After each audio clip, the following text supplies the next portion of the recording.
এনটিভির জন্মদিন, শুভ শুভ শুভ দিন এনটিভির জন্মদিন। আজকে এনটিভির 23তম প্রতিষ্ঠাবার্ষিকী পালন হচ্ছে গাইবান্ধার ফুলছড়ি উপজেলা প্রেস ক্লাবে।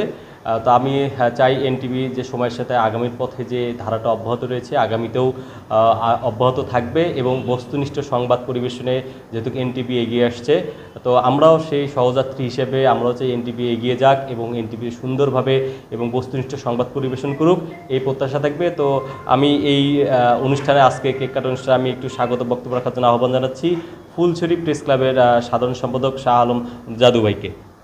ধন্যবাদ। আজকে এনটিভির 23তম প্রতিষ্ঠাবার্ষিকী, এনটিভির সফলতা কামনা করছি।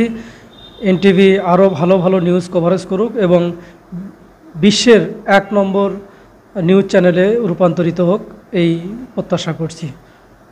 আর ফুলছড়ি উপজেলা প্রেস ক্লাবে এসে আজকে এই প্রতিষ্ঠাবার্ষিকী পালনের জন্য আমি এনটিভির প্রতিনিধিকে ধন্যবাদ জানাচ্ছি, সেই সাথে উপস্থিত সকলকে শুভেচ্ছা জানাচ্ছি। ধন্যবাদ। আসলে এনটিভি সময়ের সাথে তাল মিলিয়ে এগিয়ে যাক আমরা চাই, আগামীর পথ যেন আরও বেগবান হয়ে যায়, এই প্রত্যাশা রেখে আমি আমার সবাইকে শুভেচ্ছা বক্তব্য এখানে শেষ করছি। আসসালামু আলাইকুম। এনটিভির যে প্রতিষ্ঠাবার্ষিকী, আমরা চাই এনটিভি যেন সুন্দরভাবে খবর এবং আপনার দুঃখ দুর্দশা মানুষের কথা যেন তুলে নিয়ে আসতে পারে, এই কামনা রইল। এবং সেই সাথে আমাদের এনটিভির যে ফুলছড়ি শাখাটা প্রতিনিধি মোস্তাফিজুর ভাইকেও ধন্যবাদ। এনটিভি অনেক পরিচিত, অনেক পুরাতন। আমরা চাচ্ছি আমাদের চরাঞ্চল, ফুলছড়ি শাখাটা চরাঞ্চল, এই চরাঞ্চলের অনেক মানুষের দুঃখ দুর্দশা, অনেক নদী ভাঙন এলাকায়, এই জিনিসগুলো যেন এনটিভির মাধ্যমে আমাদের সবার মাঝে যেন এইগুলো যেন আমাদের খবরগুলো তুলে ধরা হয়। আজকের এনটিভির বর্ষপূর্তি উপলক্ষে বলতে চাই যে এনটিভি শুরু থেকে জনমানুষের কথা বলেছে।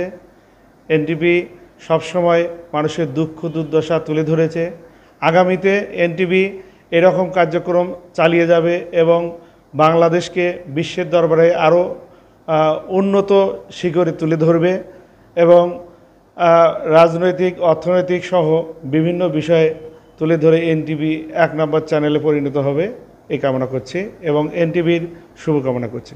আজকে এনটিভির প্রতিষ্ঠাবার্ষিকী, আমি একটি কথাই বলতে চাই, গততে এনটিভি যেভাবে নিউজ করে আমাদের এই বাংলাদেশের তথা সারা বিশ্বের দরবারে পৌঁছে দিয়েছিল, আগামীতেও ইনশাল্লাহ বিশ্বের দরবারে পৌঁছে দিবে, সেই আশা প্রত্যাশা